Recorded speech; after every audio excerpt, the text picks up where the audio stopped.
Everybody in the White House needs to take Trump and sit his ass the fuck down. What are you doing, bro?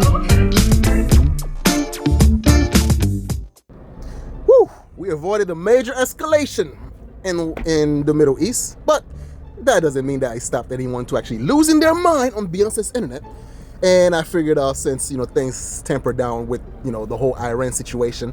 But let me just... Wait. They did what now? Already? Dude, like, what the... I'm not even done editing this. Violated already? Israel violated it too. Israel, as soon as we made the deal, they came out and they dropped a load of bombs, the likes of which I've never seen before. The biggest load that we've seen. I'm not happy with Israel. When I say, okay, now you have 12 hours, you don't go out in the first hour and just drop everything you have on them. So I'm not happy with them. I'm not happy with Iran either.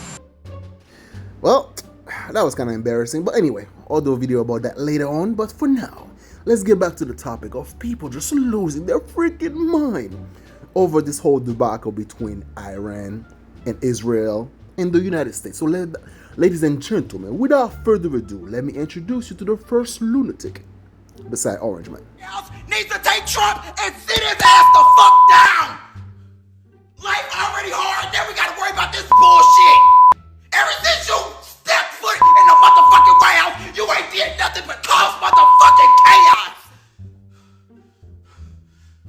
I'm not getting out there and fighting no motherfucking body. I'm on Iran's side.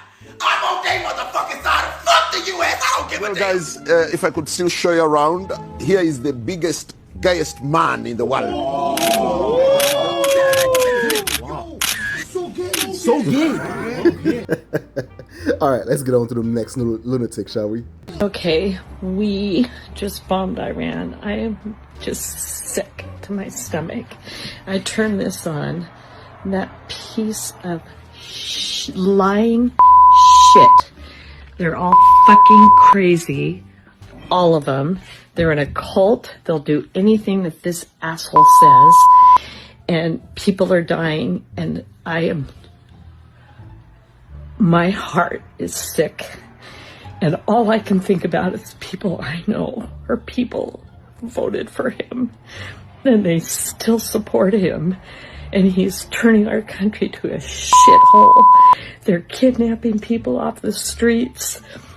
It's just, I am so scared for our country, and I'm so sick that people support him, and I don't understand, all because they wouldn't vote for the best person that could have been president right now, Kamala. Just, it's not like, oh, boo-hoo, liberal tears, oh, they can't handle the Trump one.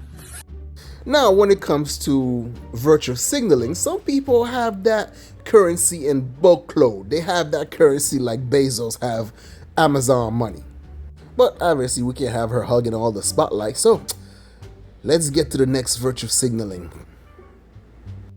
Fuck that. Fuck him. America, please get me out of this place. I'm tired. I'm losing my shit.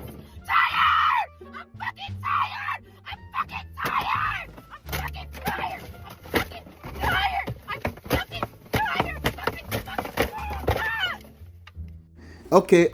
Okay, fine. This is an unfair representation of people with TDS.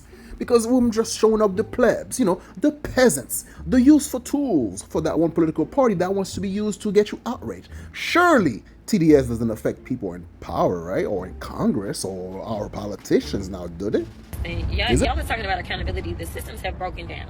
The systems have broken down because people have legitimately decided that they would rather serve him than serve the people that put them into office. Like, I don't really have any, good answers for you, except for the fact that legitimately everything that he does is against the law.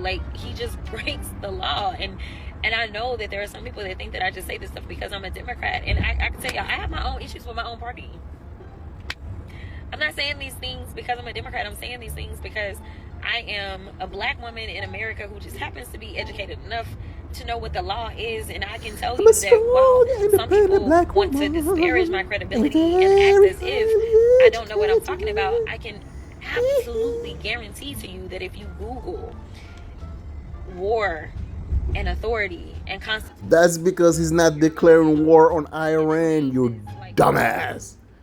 That's an operation. That's a military operation. So which means that he got 60 days to complete the military operation before he could ever need your request from Congress. Jeez.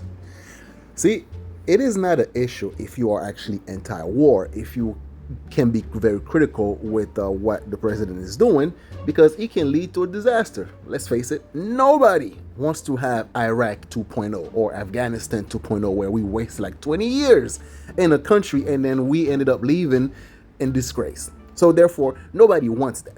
However, I think what we're trying to do here is showing up the hypocrisy and the double standard that tends to happen with some people, where when one party does it, it's no problem, but when the other party does it, all of a sudden you want to lose your freaking mind. Yeah? What, did you have the same energy when Barack Hussein Obama was dropping up bombs up on Libya, up on Syria, up in Yemen, up in all these other places? Because let's face it, Barack wasn't no punk, right? He was like letting his nuts hang. And same thing with Sleepy Joe. He dropped a couple of bombs here and there too. But nobody batted an eye because, at that point you had to be on code. You couldn't question your leadership because otherwise you had to put on that fake bravado of unity. And now, that is also another reason to show that the whole MAGA crowd is not a cult, because you do have some MAGA people that are against what's going on with Iran, and you have some MAGA people that are for what's going on in Iran. Just to show you that we got no problem criticizing the Orange Man. But we have to stop with the hypocrisy. If you're gonna stay on code, if you're gonna actually have one particular viewpoint, don't switch it up and change it up and stuff like that because your people are the one doing the atrocity. I want some consistency, goddammit. But anyway, let me know what y'all think down below in the comment section. Do you think that, Trump had every right to bomb the crap out of Iran, or do you think that he went overboard and stuff like that? But let me know down below what you think. Once again, I'm your host, The Haitian. So share, like, comment, and subscribe. I'm out of here. Peace. So I had made this video talking about the people of Iran and their reaction hitting the rockets, and the reaction being the fact that they're not fazed, and if anything there's a sense of happiness or hopefulness, and people want to know why that is their reaction. Well, they're not fazed by this war and the country being hit by rockets because they've seen far worse. They've seen the government brutally torture, murder, and do the worst things to its citizens because they would fight for basic human rights, right? So this is they're not fazed because they've seen worse. And there's this sense of happiness, hopefulness. Yeah, they're scared, but they're hopeful and happy because now there's a possibility of an end to the Iranian regime. They tried to fight the regime on their own, but it was way too powerful for them to overthrow. So now there's this new sense of hope that there's a new beginning and freedom coming.